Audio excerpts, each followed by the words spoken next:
আসসালামু আলাইকুম। আমরা কিন্তু প্রায় সকলেই মেসেঞ্জার ব্যবহার করি, কিন্তু মেসেঞ্জারে কিছু অজানা ট্রিক্স রয়েছে যেগুলো কিন্তু আমাদের অনেকেরই অজানা। তো সেই অজানা ট্রিক্সগুলো কি, সেগুলো নিয়ে আপনাদের সাথে আজকে কথা বলবো। তো চলুন ভিডিওটি শুরু করা যাক।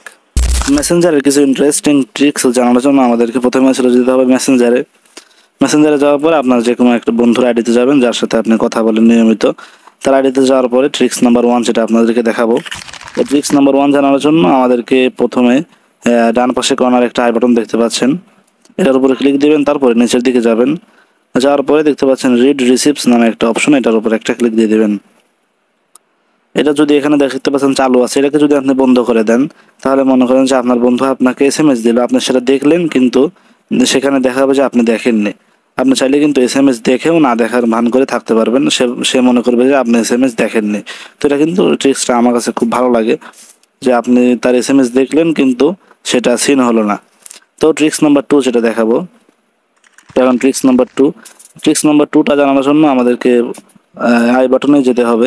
তো ট্রিক্স নাম্বার 2টা হলো, আপনারা যখন কারোর সাথে কথা বলেন তখন কিন্তু দেখতে পাবেন যে লেখার সময় কিন্তু এরকম একটা অ্যানিমেশন তৈরি হয়, যাতে বোঝা যায় যে আপনি কিছু লিখতেছেন তাকে। কিন্তু এখন যেটা দেখাবো সেটা মানে এই অপশনটা বন্ধ হয়ে যাবে। তো এটা করার জন্য আই বাটনে একটা ক্লিক দিয়ে দেবেন। দেওয়ার পর নিচের দিকে যাবেন, যাওয়ার পর দেখতে পাচ্ছেন টাইপিং ইন্ডিকেটর, এটার উপর ক্লিক দেওয়ার পর এটা বন্ধ করে দিবেন। এটা যদি বন্ধ হয়ে যায় তাহলে কিন্তু আপনি এখন লিখবেন, কিন্তু সেটা সে দেখতে পাবে না যে আপনি লিখতেছেন। যখন আপনি লিখে সরাসরি পেস্ট করে দিবেন তখন কিন্তু সে বুঝতে পারবে। তো অ্যানিমেশনটা কিন্তু এটা বন্ধ হয়ে যাবে। এই ট্রিক্সটা আসলে কিন্তু অনেক মজাদার এবং খুব কার্যকরী একটা ট্রিক্স।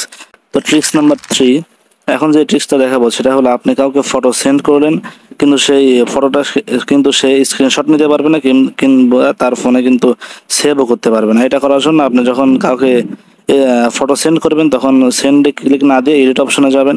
যাওয়ার পরে কর্নারে একটা অপশন দেখতে পাচ্ছেন 1 লেখা আছে, এটার উপর একটা ক্লিক দিয়ে এটা চালু করে নেবেন।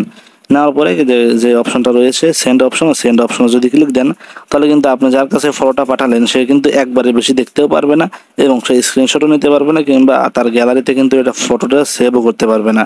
তো এতে কিন্তু আপনার প্রাইভেসিটা বজায় থাকবে। তো আপনাদেরকে যে 3টা ট্রিক্স দেখালাম, 3টা ট্রিক্সই কিন্তু খুব মজাদার এবং খুব ভালো। আর চাইলে কিন্তু আপনারা এগুলো ব্যবহার করতে পারবেন, ট্রিক্সগুলো আপনাদের কাজে লাগাতে পারবেন।